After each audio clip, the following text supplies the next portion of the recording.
Olá pessoal, tudo bem com vocês? Hoje a gente vai falar um pouquinho sobre essa grande questão que vai acontecer com o mercado de saúde suplementar, que é a mudança total de regramento com relação ao rol de procedimentos e os impactos econômicos disso.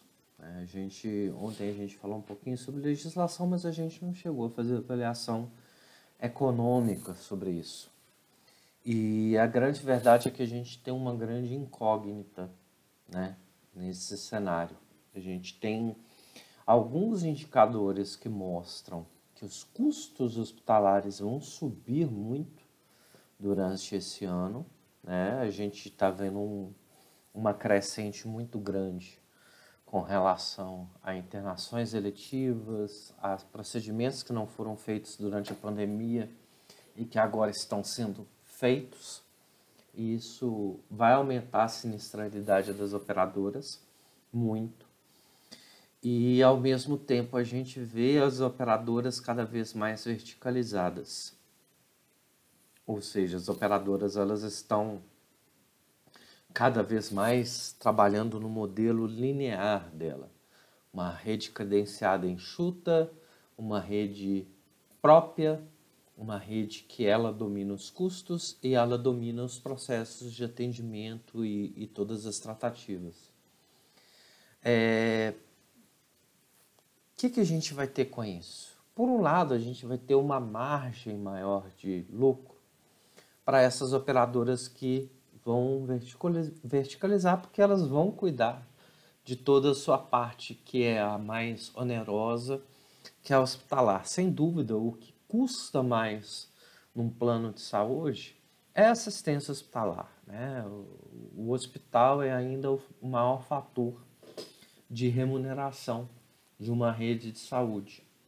Mas, ao mesmo tempo que o hospital é o maior fator de remuneração de saúde, as operadoras ainda não acordaram para uma coisa muito básica e que é muito discutida há muito tempo, que é a atenção primária à saúde, né? Ao mesmo tempo que se discute o modelo de verticalização, não se discute o modelo de atenção primária. Porque o beneficiário, principalmente nos contratos coletivos empresariais, ele fica ativo enquanto ele tem um vínculo com aquela empresa ou aquela entidade. É diferente de um plano individual familiar que a pessoa paga aquilo ali e ela se mantém ao longo do tempo pagando a mensalidade para que um dia possa utilizar e coparticipar e tudo mais. E esse modelo de saúde feito para empresa, né, as empresas oferecerem o plano de saúde como benefício, ele acabou criando uma armadilha muito grande para o sistema de saúde suplementar. Hoje, dificilmente você tem acesso a planos individuais, porque eles têm o índice de reajuste definido pela ANS, e eles dificilmente fazem jus aos custos que eles têm. Então, os planos individuais familiares tendem a ter uma carteira de alta sinistralidade, né? Os coletivos empresariais têm, mas como o reajuste do plano de saúde ele é baseado na sinistralidade mais a margem de lucro que a empresa vai possuir, ela acaba tendo que fazer negociações e reajustar. Por isso que muitas vezes algumas empresas trocam tanto de plano de saúde do funcionário. Uma hora é uma hora é outra, porque ela fica sem margem de negociar face à sinistralidade do beneficiário. E se cumpre toda uma ladainha novamente daquela questão de migrar o beneficiário, migrar o participante. E dificilmente a gente tem bons exemplos disso. O que me chama a atenção é que dificilmente as operadoras ainda vão acordar para um cenário que realmente foque na atenção primária de uma maneira efetiva e de uma maneira assertiva.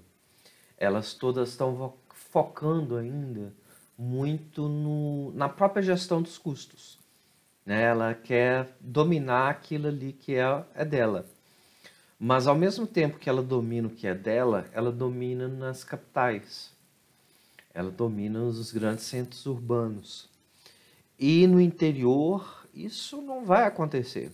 Ela não vai querer montar um hospital pequeno ou de qualquer porte que seja numa cidade de 20, 40 mil habitantes. Ela não vai querer criar um ambulatório ali. Porque não é resolutivo para ela. Ela não vê necessidade disso. É um modelo muito errado de se fazer atenção primária, né, que deveria ser o foco de toda operadora de plano de saúde. Ela deveria oferecer unidades básicas de saúde em qualquer município. Você tem um posto de saúde do seu plano de saúde em qualquer município que esteja dentro da área de cobertura do seu contrato, né? Mesmo que aquilo ali fique parado ou ocioso, as ações de promoção e atenção à saúde que você pode desenvolver ali, elas geram uma economia muito mais significativa e preventiva do que você manter aquilo ali com uma estrutura simplesmente de liberação de guias. É uma visão que as operadoras precisam de ter. Elas focam muito nos grandes centros porque é onde realmente está o dinheiro, né? Vamos considerar assim. Eu tenho acompanhado com muito interesse algumas operadoras de plano de saúde, como a Alice, por exemplo. A Alice ela está crescendo um pouquinho bem. Ela chegou nos 62.484 beneficiários, segundo o último CIB de 2022, do terceiro trimestre, mês 3. É uma operadora que é extremamente focada no plano individual, mas eles estão abrindo e crescendo nos planos coletivos empresariais. E eles fazem um modelo de atenção à saúde primária, né? Eles focam, em teoria, na atenção primária à saúde. Eles estão com uma estimativa de crescimento e marketing muito agressivo. Mas a parte humana, né, a parte de sustentação dessa operadora, ela ainda não encontrei. Ela é uma operadora muito recente. Então os planos delas são muito novos. Eles ainda não têm muito tempo de ANS para a gente poder falar assim, a Alice é uma empresa que vai dominar o mercado de atenção primária. Não vai. A Alice está muito focada com a estratégia de grandes centros urbanos, né, em planos municipais. E muito nichado, né? Ele está muito nichado ainda. E se a gente, quando a gente começa a observar planos de saúde extremamente nichados, isso é péssimo, porque você cada vez mais limita a oferta de planos de saúde. Hoje em dia, quando você pensa em plano de saúde, você tem cada vez menos opções para você ter de plano de saúde. Cada dia que passa, você tem menos escolhas no mercado. Principalmente para empresas grandes que operam em todo o território nacional, elas cada vez mais elas vão ficando restritas, né? Por exemplo, se elas não fugirem de um Bradesco, de uma Porto Seguro, quem que vai dar assistência para elas? Central Nacional, Unimed? Sim, seria uma opção. Mas a capilaridade de rede é o que atende, é o que garante. Então, assim, é um momento muito complicado. E é um momento que as operadoras agora vão começar a gastar muito. Elas vão torrar muito dinheiro. As receitas delas vão ficar, teoricamente, estáveis, né? Dificilmente alguma operadora vai pensar em reajustar muito o seu plano de saúde agora, por causa da crise, por causa do coronavírus e tal. Mas, ao mesmo tempo, o número de procedimentos eletivos, né, que estavam represados pela pandemia, ele vai crescer de tal forma que essas operadoras vão ficar com uma sinistralidade acima do que elas são capazes de suportar. E algumas até vão ficar inviáveis de operar, né? As operadoras pequenas, aquelas de menor porte, aquelas que estão com pouco budget, né, para fazer uma operação de mercado, elas literalmente vão falir mediante ao peso do custo assistencial, né, ao peso que essa rede credenciada, verticalizada e cada vez mais fechada está sendo criada. É muito interessante a gente observar, né, enquanto cenário, que isso está se transformando um mercado num mercado de poucos players, um mercado de poucos jogadores. E a sua liberdade de escolha de plano está ficando cada vez mais reduzida, né? Então você não tem mais liberdade de escolha de um plano que se encaixe dentro do seu perfil, né? Você vai ter planos de saúde cada vez mais caros e planos de saúde cada vez mais limitados. Quando eles não forem caros, eles vão ser limitados. E aí é que mora toda a questão da saúde suplementar, né? A gente teve um apogeu do crescimento dos planos de saúde. Agora a gente vive um momento de declínio e encerramento do mercado, né? As operadoras grandes, elas estão cada vez mais comendo as pequenas, assumindo a carteira, porque as operadoras pequenas, elas simplesmente se tornaram inviáveis, né? Elas se tornaram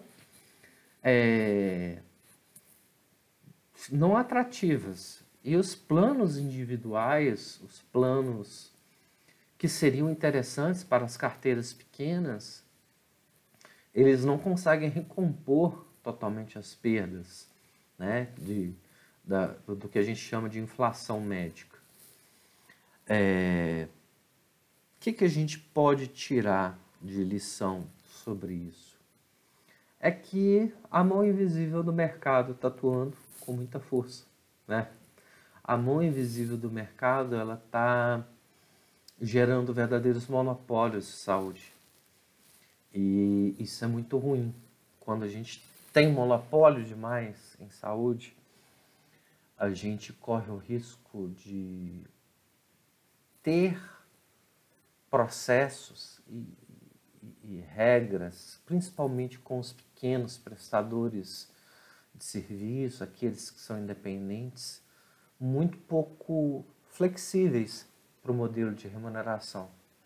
Então, isso vai acabar matando ecossistemas de pequenos laboratórios, pequenas clínicas de fisioterapia, porque elas simplesmente vão falar assim, olha, eu não consigo operar mais por um plano de saúde porque ele não me viabiliza o custo operacional da minha academia, da minha fisioterapia, da minha clínica odontológica.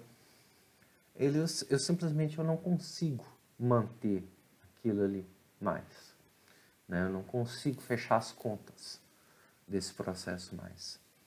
E isso vai gerar uma sensação muito grande de desestruturação de negócios de pequeno porte, né? Uma operadora grande dificilmente vai comprar uma clínica pequena. pequena de odontologia, uma clínica médica pequena, né? Uma operadora grande, dificilmente ela vai se preocupar em credenciar médicos como ela faz hoje, né? Ela deixa o próprio mercado selecionar os médicos para ela, né? Pelo fator de remuneração. Então, a gente vai ter cada vez mais dificuldade, né, de encontrar guias médicos amplos, né, que antigamente eram livros, e a gente vai ver os guias médicos cada vez mais reduzidos, mais enxutos, e com grande concentração de processos dentro da operadora, e não dentro do ecossistema de saúde. Então, para os laboratórios pequenos, para as clínicas de fisioterapia pequena, para os hospitais filantrópicos, é quase que decretar uma morte, né? Eles dificilmente vão conseguir sobreviver se a tendência do mercado continuar a ser essa, né? É uma reflexão muito dolorosa para a gente fazer, uma reflexão muito chocante, para não dizer de outra forma.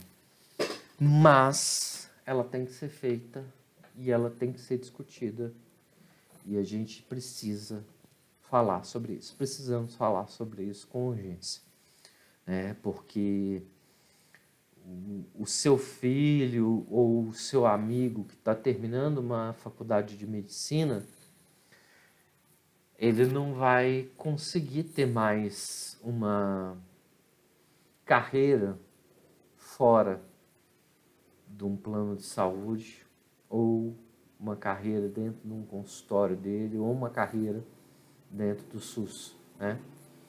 Ele vai ter que se formar para lidar com uma situação assistencial extremamente verticalizada, e tudo aquilo que se discutiu na 9656 está caindo por terra, exatamente por causa da mão invisível do mercado. Quem diria que Adam Smith, há tanto tempo atrás, ia fazer uma teoria sobre o capitalismo que se aplica até hoje, e ela, apesar de todos os pontos de vista positivos, que ele falou que o mercado ia ser concorrência, ia ter a livre iniciativa, para alguns setores não. Para alguns setores a gente está observando realmente um monopólio e a gritante concentração de poder de alguns grupos econômicos, né? Então, quem empreender em saúde hoje, quem for fazer um empreendimento em saúde hoje, ele tem que ser muito realista, né? Ele tem que ser muito reflexivo.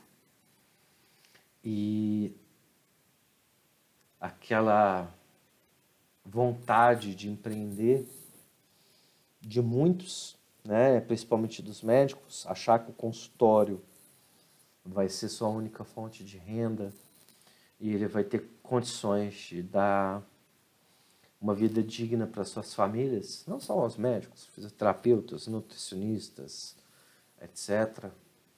Eles vão ver que o buraco está caminhando para ficar muito mais embaixo, o que é uma pena, né? Uma pena para o mercado, uma pena para a tecnologia, uma pena para a medicina, uma pena para a saúde suplementar e uma pena para o acesso da população à saúde digna com mais qualidade. A gente vai, literalmente, o sistema está se autofagiando, mas fagiando mercados que são interessantes para eles. Mercados pequenos não vão estar nem aí. E é onde algumas operadoras farão a diferença, claro, né? Mas é uma boa reflexão, né? Você pensar que o mercado é o lobo, o mercado é o lobo do mercado, né? O homem é o lobo do homem, como dizia Falcão, mas o mercado é o lobo do mercado. E a gente tem isso aí acontecendo debaixo dos nossos olhos e a gente não está fazendo nada por isso, né? Vendo nada por isso. É muito interessante isso. Bem, inscreva-se no canal, clique, dê o seu joinha, dê o seu like, comente, é muito importante para a gente. E, como eu sempre digo, não passarão.